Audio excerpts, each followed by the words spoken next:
Whatever rocks your socks, whatever spins your top, whatever winds your watch, whatever flips your flop, whatever turns you on, whatever flies your flag, whatever bangs your gong, or whatever swings your bag.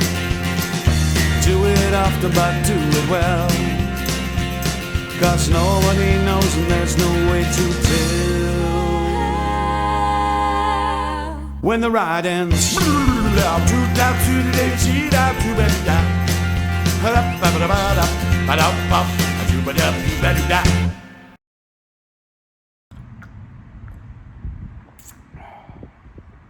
Hi. How you doing? Thanks for coming. You know, there's a movie I dearly love called The Warriors from the 80s. It's America's first kung fu movie, as far as I know. And it's about a gang in New York City that's got to fight their way all the way south from the top of the Bronx by White Plains all the way through the Bronx, Manhattan, and Brooklyn, ending at Coney Island, which is where this gang is from. And through the course of this movie, they fight and kick and punch and whack their way south. They get all the way south and they're on the beach at Coney Island. There's a very famous scene where an actor named David Patrick Kelly, who I had the good fortune to sit next to at a dinner one night, he's a nice guy, he improvised a scene with 3 beer bottles he found on the floor of a rented prop car. And he does this thing, warriors come out and play, grink, grink, grink. He puts these 3 bottles on his 3 fingers and punctuates this improvised line with brink, brink. He makes a percussion instrument out of found objects. And as a prop man, that's always been one of my favorite movie stories. It's the sign of a good actor that he not only knows how to work with props, he knows how to find and make his own props. But the thing the reason I bring it up is because there's a line in that scene where the bad guys come and confront our heroes, and the boss of our heroes says, you know, when we see the ocean, we figure we're home.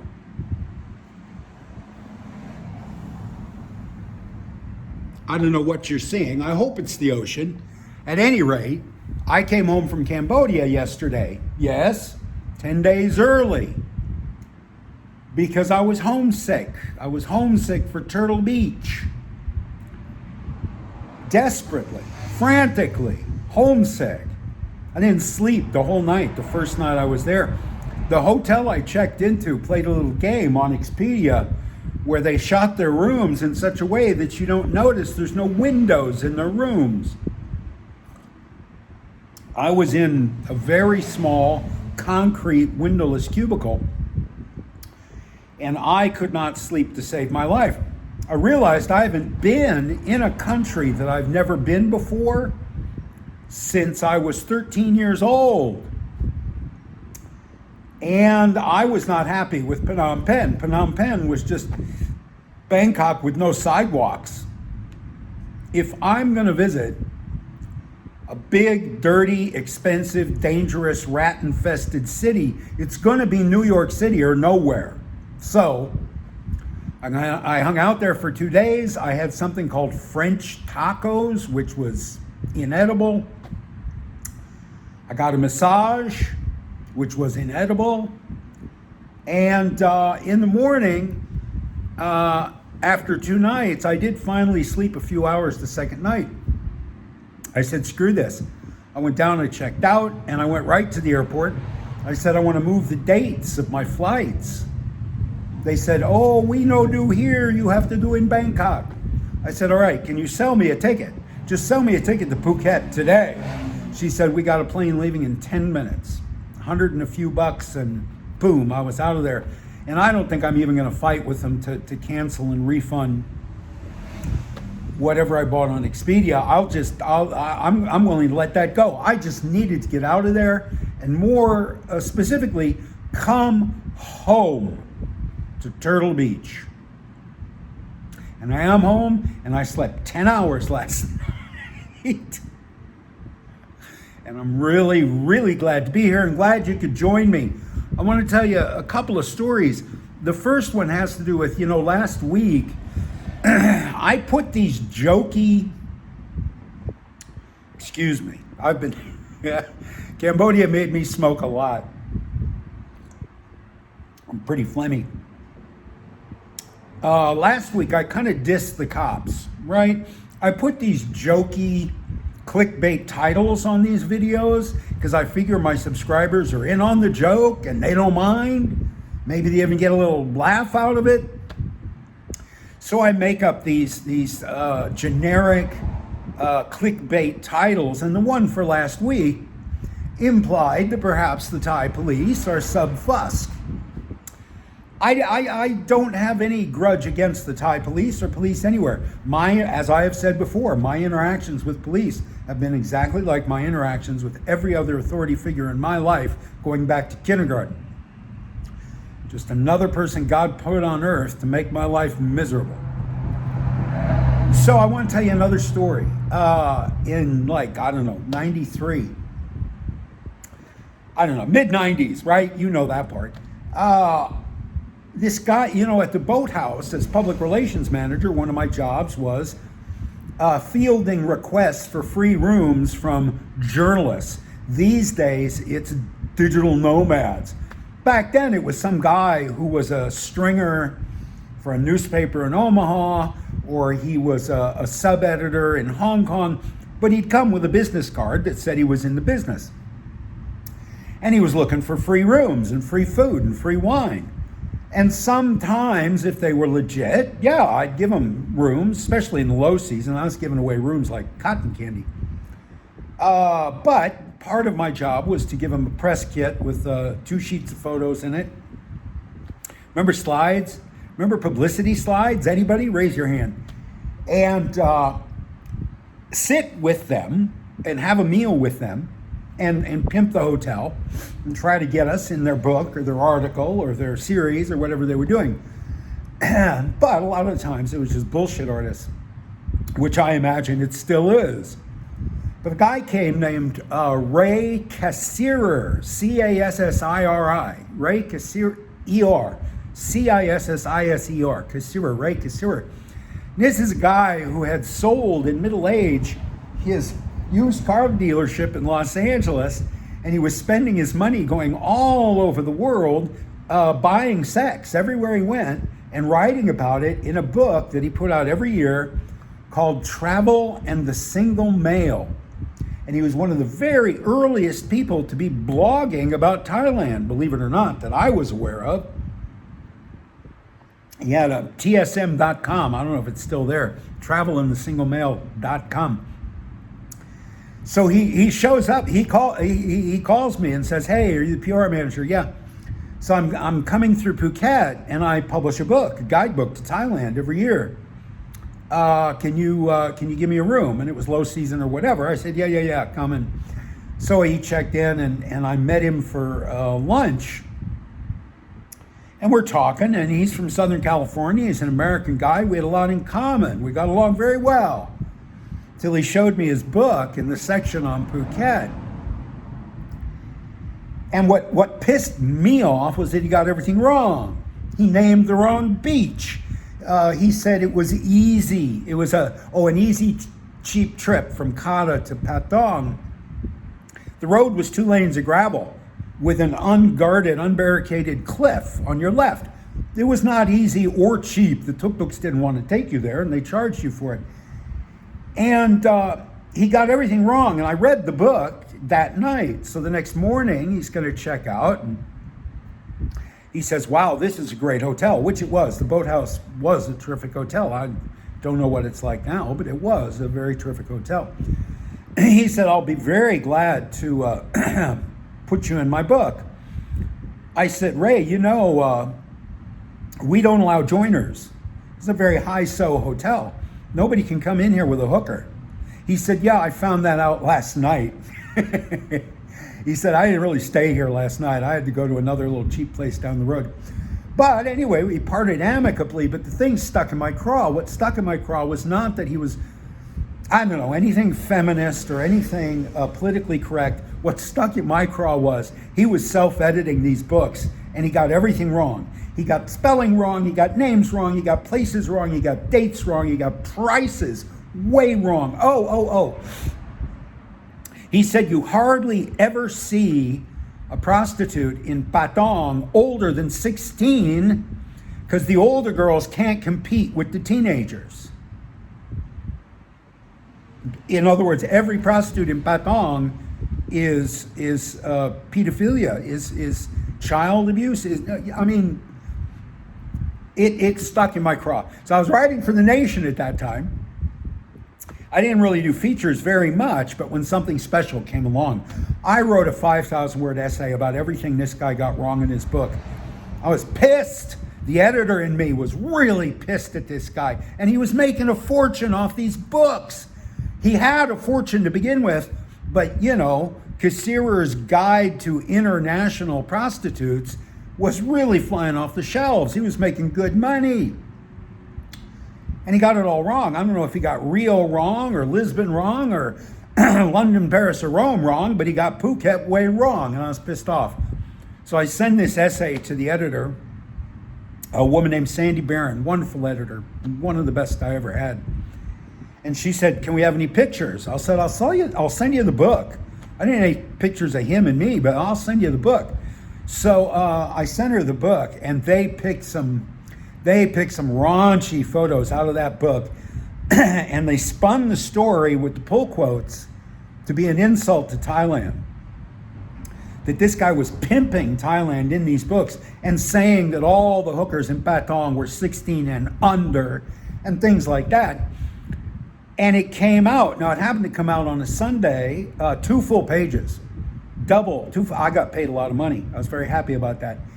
But the next week I was going to Bangkok for, I don't know what, business for my boss. My boss was thinking about running for parliament, and so I would go do PR for him in Bangkok. So I was up there, and Sandy called me at the hotel and said, "You got to go to CSD headquarters." I said, "What's CSD?" "Crime Suppression Division." "Why do I have to go talk to cops?" "That article you wrote, they think those were your opinions. Nobody understands that you were reporting on another man's book. The Thais who see this in the police department don't read English very well, and they think you're saying all the hookers in Patong are 16 and under." And at that time, Thailand was very, very, very concerned about their public image. Now they can't control it. I think they understand. Back then there were a limited number of people writing books and writing for newspapers, and you could really keep a lid on things. Now, every idiot with a selfie stick is telling you about Thailand, and they're all an expert, and they all get it wrong, just like Ray. But at any rate, so CSD, I called them. They sent a Falang guy, this young, I think, Dutch guy, and his obviously hooker girlfriend, to pick me up in the lobby of my hotel and drive me to CSD headquarters. So he's in this pickup truck, and we're trundling along, and he's telling me about Thailand. Kid's 22, 23 years old, and he's working undercover for the cops, buying heroin on Khao San Road from Phalang, setting them up to get busted by the cops, and they're getting paid by the cops. I imagine that when they were through with him, he spent a few years in jail, and I thought that then. I didn't say it to him. But as we're driving to the police station, he tells me about all his adventures, how he had to jump out of windows so he wouldn't get stabbed and stuff like this. And, oh, by the way, I have a pistol under the seat you're sitting on. He's driving around Bangkok, this 22, 21-year-old Dutch kid with a hooker girlfriend. He doesn't speak much Thai at all. And he's got a pistol under the seat of his truck. So he gets me to CSD. We go into the interview. A little windowless room, cinder block room, 3 cops, me, this guy and his girlfriend. And it becomes apparent immediately that I don't need an interpreter. I am speaking to the cops I spoke much better Thai 30 years ago than I do now. And I said, "Can we let, Tweedledee and Tweedledum go? Because it's really claustrophobic in here and it's making me anxious." So they sent those two kids out of the room. So it was me and these three cops. And I had brought along copies of Phuket Magazine and the Phuket Gazette and Living in Thailand Magazine and Thailand Tatler to show them that this is what I write. I promote Phuket, which I did like crazy for 8 solid years. And I managed to convince them that it wasn't me. But what really convinced them is one of the cops picked up the paper. He had not seen it before. There were 3 cops. 2 of them were just learning about this, had just been told, you got to go in with Sergeant Somchai and talk to this Falang. So they didn't know what was going on. So one of them reads the article. And he says to them, the other 2 guys, no, this is not him. This is another guy. We don't want this guy. This guy's okay. We're done with this. Let's stop. And that was it. That was the end of the interview. And I left, and the kid said outside, all right, I'll take you back to your hotel. I said, no, I can get a taxi right out here on the road. I don't ever want to be with you and a gun in a car again. And good luck. Be careful. And I wish you the best. And I don't know whatever happened to that kid, but he was heading for a fall really hard. Thinking you're in with the cops. Thinking a Falang has an in with the cops. This is one of the things that's wrong with all these stupid crime novels. In order to deliver exposition lazily, every author gives his Falang detective in Bangkok a Thai cop who was educated at the University of Southern California and speaks English fluently, and then that Thai cop does exposition dumps and tells the detective everything he needs to know. And it sucks. It's absolutely unrealistic. A Falang with an in, an in that's going to protect him when they're done with him. No. They'll take care of you like any Thai person. They'll take care of you as long as you're useful. The reason I bring it up is because the whole time I sat in that gray room with these 3 cops, I was marveling at how they were dressed and how they were accoutered. They had beautiful clothes, brand new, beautiful, tailored clothes. They had heavy, solid wristwatches. I can't tell a Rolex from a Volkswagen, but they looked like expensive watches. They had big gold Buddha amulets, expensive haircuts, expensive sunglasses. They were tricked out like mad. And next time I talked to Sandy, I said, how do are these guys so on the graft? Are they taking so many bribes that they're dressing like millionaires? Sandy said, no, Steve, it's the Crime Suppression Division. You have to be a millionaire to be an officer in the Crime Suppression Division because they're famous for not taking any bribes. Those are the real cops. Thai society understands that every now and then you need a real cop. And these are the guys you call when you need to investigate other cops, let's say. Or you need to investigate a diplomat from another country, or yada, yada, yada. Or you simply, somebody wealthy and powerful wants the crime to be solved, so they will ask for the Crime Suppression Division. These are the only honest cops in the kingdom. So I take back anything I might have implied last week about all Thai cops being on the take, because there is one branch, the Crime Suppression Division, that is famous for not doing that. But because they don't live off bribes, they have to be wealthy before they get the job, because nobody can live on a cop's salary. It is expected that you will take bribes, and that's how you survive. And so these particular cops have to be wealthy before they ever go into the service. I want to tell you one more story. I forgot to bring the prop. Anyway, so I'm making these, it's 18 minutes. You know what? I'm going to save this story for later. I'm going to save this story for next week. Thank you very much for coming along. I very much appreciate it. If you're disappointed in this one, I don't blame you. I'm very low energy today. I'm really dragging ass around here, and I promise it'll be better next week. Like, please. Subscribe, please. And most importantly, I'm told, share. Even if you just share it to your own Facebook page.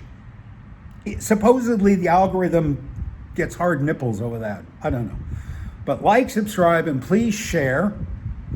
If you're a wealthy police officer, my PayPal is in the description. And just know that I love you, and I'm very, very happy to spend this time with you once a week. Thank you very much for your attention. You have a terrific week. I never get this right, do I? I can never make it turn off on cue.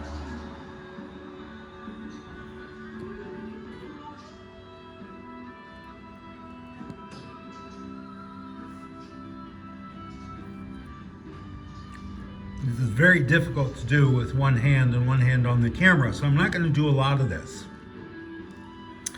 I know it's typical in the DIY world to show process, but moving this thing around on a, just doing that much proved to be too difficult. Yeah, moving this around on a tripod and trying to look at the project while I'm looking at the screen on the phone, it's just too much. So I'm just going to do this once, and what I'm doing now is applying joint compound. It's just normal joint compound when you're building a house, because that's what's available here. I don't have an art supply store. I have a couple hardware stores. So this is going to seal all the elements, stick them down real good, and make it all one piece. Right now you can see once I paint this, all of these joints will become very prominent. So you fill in the joints with a little joint compound, and it gives the whole thing a more finished look. It makes it all of a piece. Right now, it looks real sloppy, and I've had two people come in here and say, well, why do you have all those colored straws? Why do you want your shop house to be all those colors? No, I'm gonna paint it, right? So over here will be a door, another door. These are just closed shop houses because I don't feel like building two new shop houses. And in here will be that shop house. And I'll do my, obviously, the introductory shots, zoom in to the shop house and zoom out at the end, and that's it. All this work is for the first and last shot in the video. So everything has been, I don't know the word, gooped in. I've used the joint compound to seal all of my joints and give it a more homogeneous look. Unfortunately, I'm worried about this. This is the magic marker I used to mark where I was going to cut my styrofoam. And that magic marker is bleeding through the joint compound, and that worries me a little bit. We'll see what happens. It's going to be gray paint that goes over it, so we'll see what happens.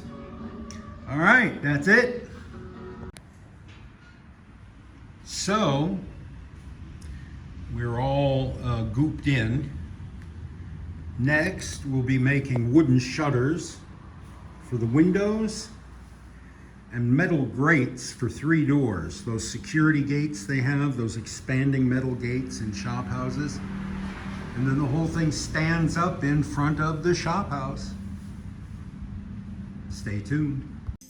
Whatever shaves your sheep, whatever bakes your lamb, whatever digs your peak, whatever smokes your ham, whatever blows your nose, whatever chews your bone, whatever squirts your hose, whatever sings your song, do it often but do it well. Nobody knows and there's no way to tell. When you're riding, shoot down